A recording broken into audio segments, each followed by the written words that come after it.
जी बिस्मिल्लाहिर्रहमानिर्रहीम अस्सलाम वालेकुम। आप देख रहे हैं उर्दू टाकर, मुझे कहा जाता है मोहसिन फराज अहमद। आज की हम इस वीडियो में बात करेंगे उर्दू में तर्जमे के मसाइल पर। उर्दू में तर्जमे के बहुत सारे मसाइल हैं, उनमें से जो 7 अहम मसाइल हैं इस वीडियो में हम उनके बारे में बात करेंगे। सबसे जो पहला मसला है वो है तर्जमे पर मुतरजम की सकाफती और नफ्सियानी और लसानी शख्सियत का असर। तर्जमे पर मुतरजम की सकाफती नफ्सियाती और लसानी शख्सियत का असर, यह है पॉइंट नंबर 1। पॉइंट नंबर 2, तर्जमा करते हुए मकसद का तयन ना करना। दूसरा पॉइंट, तर्जमा करते हुए मकसद का तयन ना करना। तीसरा पॉइंट, नज़म का नसर में तर्जमा करना। पॉइंट नंबर 3, नज़म का नसर में तर्जमा करना। और पॉइंट नंबर 4, नज़म का नज़म में तर्जमा करना। चौथा पॉइंट, नज़म का नज़म में तर्जमा करना। पांचवा पॉइंट, ज़ुबानों का इख्तलाफ। पॉइंट नंबर 5, ज़ुबानों का इख्तलाफ। पॉइंट नंबर 6, ज़ुबानों का इश्तराक।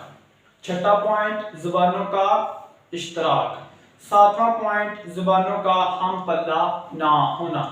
पॉइंट नंबर 7 और आखिरी जो पॉइंट है वो है ज़ुबानों का हम पल्ला ना होना। अब हम इन पॉइंट्स को समझने की कोशिश करेंगे। सबसे पहला पॉइंट हमारे पास है तर्जमे पर मुतरजम की सकाफती और नफ्सियाती और लसानी शख्सियत का असर होना। अब जो भी मुतरजम है, मुतरजम तर्जमा करने वाले को कहते हैं। जो भी बंदा किसी तहरीर का, किसी तसनीफ का, किसी मजमून का वो तर्जमा करेगा तो वो हर बंदा अपनी सोच और अपने ज़ाविये के मुताबिक तर्जमा करेगा। अब ये एक इंग्लिश की पोएम है।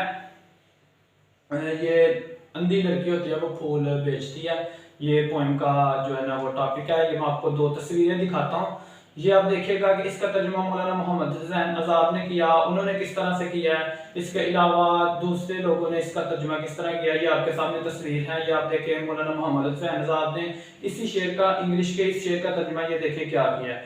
उसके बाद नीचे एक और साहिब ने इनका तर्जुमा किया है। इसके बाद नेक्स्ट तस्वीर आप देखें, दूसरी तस्वीर, ये दूसरी तस्वीर है। इसमें आप देखें कि 3 और लोगों ने ना इसका तर्जुमा जो है ना वो किया है।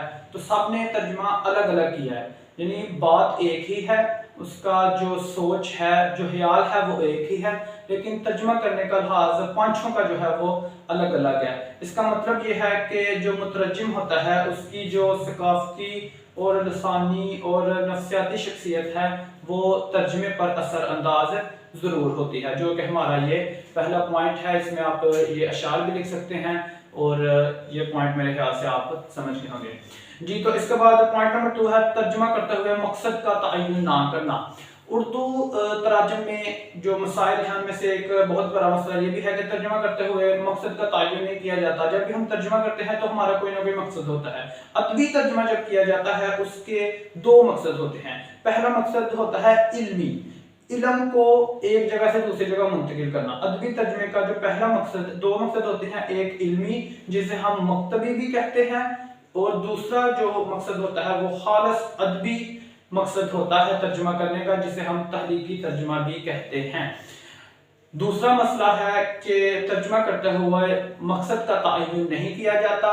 अगर हम मकसद का तयन करें, अदबी तर्जुमा करते हुए 2 तरह के मकसद रखे जाते हैं। पहला मकसद इल्मी जिसे मक्तबी तर्जुमा भी कहते हैं। दूसरा जो मकसद होता है तर्जुमा करने का वो खालिस अदबी तर्जुमा होता है, जिसके हम तहरीकी तर्जुमा भी कहते हैं। अब इल्मी तर्जुमा क्या होता है? इल्मी तर्जुमा होता है कि जिस तहरीर का, जिस मजमून का, जिस तसनीफ का आप तर्जुमा कर रहे हैं उसमें जो इल्म बयान किया गया है आप उसे हूबहू अपनी जुबान में लेके आए। इसमें लफ्जों का तर्जुमा किया जाता है, ख्याल को इतनी फोकियत हासिल नहीं होती। हम एक एक लफ्ज का तर्जुमा जो है वो अपनी जुबान में लेकर आते हैं। दूसरा जो तर्जुमा करने का दूसरा मकसद होता है वो खालिस अदबी मकसद होता है, जिसे हम तहरीकी तर्जुमा भी कहते हैं। इसमें अल्फाज पे फोकियत नहीं दी जाती, अल्फाज को इतनी अहमियत नहीं दी जाती, ताहम जो तहरीर में, जो तसनीफ में, जो मतन में सोच होती है, जो ख्याल होता है, उस ख्याल को हमने अपनी जुबान में मुंतकिल करना होता है। जिस तर्जुमे में हम सिर्फ इल्म को अपनी जुबान में मुंतकिल करें उसे इल्मी या मक्तबी तर्जुमा कहेंगे, और जिस तर्जुमे में हम अदबी तर्जुमा करें या तहरीकी तर्जुमा करें उसमें हम जो सोच है उसको अपनी जुबान में मुंतकिल करेंगे।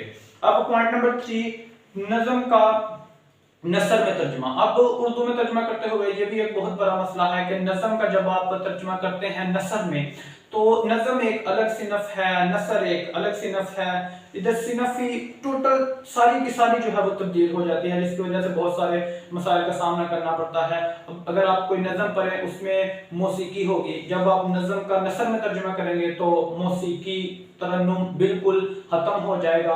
बाज़ औक़ात ऐसा होता है कि नज़म में जिस चीज़ को अहमियत हासिल होती है वो नसर में नहीं रहती, क्योंकि नज़म में अल्फाज बहुत छोटे होते हैं और ख्याल बहुत बड़ा होता है, जबकि नसर में ऐसा नहीं होता। नसर में जितना जुमला होता है उतना ही ख्याल होता है। कुछ जुमले ऐसे होते हैं जो बड़े जामिया होते हैं, लेकिन अक्सर औक़ात जुमले जामिया नसर में नहीं होते जितने के नज़म में होते हैं। तो जब हम नज़म का नसर में तर्जुमा करेंगे तो उसकी जो है वो तरन्नुम खत्म हो जाएगा, उसकी मौसीकी खत्म हो जाएगी। उसके बाद बाज़ औक़ात ऐसा भी होता है कि तहरीर का असल मकसद ही जो है वो ख़त्म हो जाता है। नज़म में शायद कुछ और कहना चाह रहा होता है, लेकिन जब उसका तर्जुमा करके हम नसर में करते हैं तो वो बिल्कुल तहरीर जो है ना एक तरह से नई बिल्कुल बन जाती है। उसका जो मकसद होता है नज़म का वो ख़त्म हो जाता है। इस तरह उर्दू अदब में जो तीसरा सबसे बड़ा मसला है वो नज़म का नसर में तर्जुमा करना है। आगे पॉइंट नंबर 4, चौथा जो पॉइंट है वो है नज़म का नज़म में तर्जुमा करना। अब ये बात नहीं कि आप नज़म का नसर में तर्जुमा करें तो मुश्किल है, नज़म का नज़म में तर्जुमा करना कोई मसला नहीं, आप बड़ी आसानी से कर सकते हैं। इधर भी बहुत ज़्यादा मसला है। अगर मिसाल के तौर पर आप अंग्रेजी ज़ुबान से कोई नज़म किसी नज़म का तर्जुमा कर रहे हैं उर्दू ज़ुबान में, तो अंग्रेजी में बहरें और होंगी, उर्दू में और होंगी। आप अगर उज़ान का देखा जाता है, काफ़िया देखे जाएंगे, और हर ज़ुबान के काफ़िया, उज़ान और बहरें जो हैं वो अलग अलग होती हैं। हो सकता है जो अंग्रेजी ज़ुबान में बहरें इस्तेमाल हुई आप उस पर उर्दू में ना लिख सकें। तो नज़म से नज़म में तर्जुमा करना भी जो है ये एक बहुत बड़ा मसला है। उर्दू तर्जुमे में नज़म से नज़म में तर्जुमा करना भी बड़ा मुश्किल होता है। आगे जी पॉइंट नंबर 5, ज़ुबानों का इख्तिलाफ। अब बाज़ औक़ात ऐसा होता है कि अब उर्दू तो हमारी जो है ना अल्हम्दुलिल्लाह बहुत बड़ी ज़ुबान है। हम इसे कह सकते हैं कि ये इस अदबी लिहाज से इसमें जो मज़ामीन हैं, जो इसका अदब है इतना वसी है कि ये किसी भी बड़ी ज़ुबान से मुकाबला करने की सलाहियत रखती है। लेकिन कुछ ज़ुबानें होती हैं वो छोटी ज़ुबानें होती हैं, वो बड़ी ज़ुबान के साथ मुकाबला नहीं कर सकते। जैसा कि हम देखें सराइकी हमारी ज़ुबान है, सराइकी ज़ुबान में इतना अदब नहीं लिखा गया कि सराइकी ज़ुबान में ये सलाहियत नहीं है कि वो उर्दू के साथ मुकाबला कर सके। इसी तरह जो छोटी ज़ुबानें इलाकाई ज़ुबानें होती हैं वो बड़ी ज़ुबान के साथ मुकाबला नहीं कर सकती। तो जब आप किसी छोटी ज़ुबान से बड़ी ज़ुबान में कोई चीज़ तर्जुमा करेंगे तो आपको मुश्किलात का सामना करना पड़ेगा कि उर्दू का तो अदब बहुत ज़्यादा वसी है। आप जब छोटी ज़ुबान से कोई चीज़ अपनी ज़ुबान में लेके आएंगे तो फिर आपको देखना पड़ेगा कि हम इसका तर्जुमा किस तरह करें, इसका ख्याल किस तरह अपनी ज़ुबान में मुंतकिल करें। बाज़ औक़ात ऐसा होता है कि बहुत बड़ी ज़ुबान से छोटी ज़ुबान में तर्जुमा करना भी बहुत मुश्किल हो जाता है। उर्दू जैसे कि बहुत बड़ी ज़ुबान है, उर्दू की आप कोई चीज़ किसी छोटी ज़ुबान में अगर तर्जुमा करना चाहेंगे तो तब भी मसला बनेगा, क्योंकि छोटी ज़ुबान में बाज़ औक़ात ऐसी सलाहियत नहीं होती कि वो बड़ी ज़ुबान की कोई चीज़, कोई ख्याल, कोई सोच अपनी ज़ुबान में मुंतकिल कर सके।